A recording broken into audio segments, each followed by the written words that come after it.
Did employees for the VA knowingly destroy medical records so that requests for backlog medical exams could be done away with? It's a shocking claim in an investigative report by the dailycaller.com, which uncovered the following audio in November of 2008, a meeting that appears to back up that claim. Watch this and listen carefully. Why are we scheduling orders 5 years back? I'm still canceling orders from 2001. Anything over a year old should be canceled. Should be canceled or scheduled? Canceled, because they wouldn't let us do a mass purge. So it's just a matter of getting in there and canceling them ourselves. Pete Hegseth served in Iraq and Afghanistan, CEO of Concerned Veterans for America. Pete, good morning to you. Good morning, Bill. I imagine this stuff makes your blood boil, and I know the issues you've had with the VA and all that stuff. A simple question here. What would the intention be to destroy records of patients? Well, there's one direct intention, which is, hey, these are appointments that are so old that they're no longer relevant. Someone has passed away. That's one. But the more nefarious intention here, and you heard them say anything over a year should be deleted, is that bureaucratic incentives for bonuses are tied to incremental improvements on wait times or that backlog. So for them to have medical requests pending and waiting counts against them per their internal metrics. Wow, so rather than build a plan to address it. Pete, that is insidious.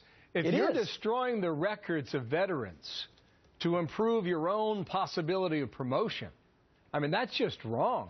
Bill, it's all the bureaucratic incentives are pointed in the wrong direction. And when you have administrators or bureaucrats forgetting who they work for and very clear, not held accountable, it's nearly impossible for a manager at VA to be fired, but bonuses are given out on these basic metrics. You've got a lot of incentives to fudge wait time numbers, paper over the backlog, and in this instance, delete records. And I know from people who are directly related to this, people who, and not just people who were mistakenly on the list, who had medical appointments and were waiting, were deleted, and therefore they don't know anymore, and they're Pete, not seen. Even if you destroy the records of these veterans, their cases have not gone away.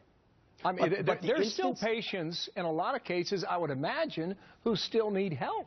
But absolutely, and these are diagnostic tests. And the one example of the person that contacted me, his friend nearly died because he never got a diagnostic test, waited so long at that very Los Angeles hospital where this occurred, or medical facility where this occurred. So you've got real people on the other end waiting, not knowing, and this is indicative of this department, the Department of Veterans Affairs. They're so overwhelmed. This is specific to the LA office, is that right?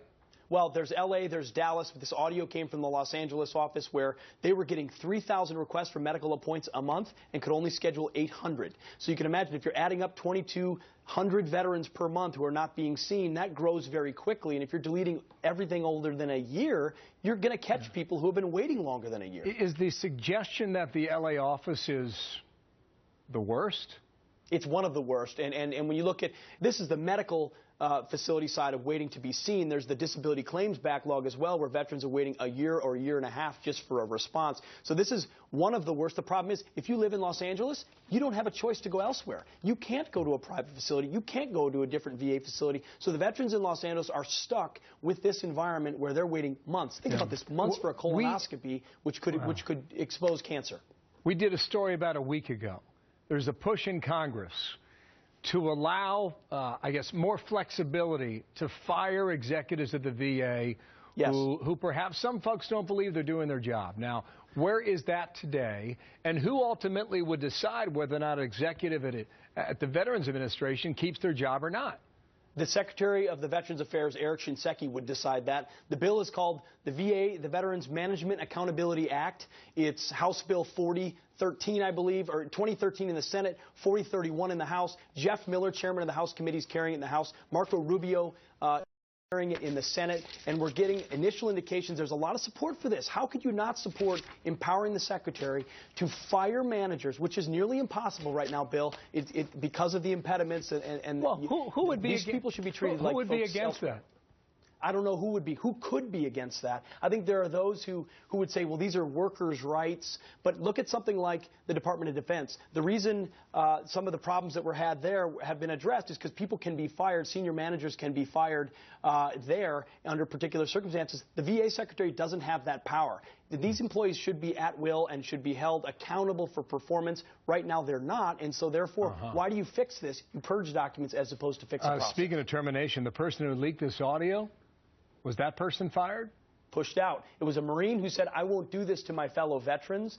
He was he exposed it to the IG office, was shuffled around, eventually forced to accept a payoff to go away. He was effectively fired for blowing the whistle on this. It's not right. We're going to stay on it. Pete, thank you for your time. Pete Hegseth out of Washington. Thank you. Martha.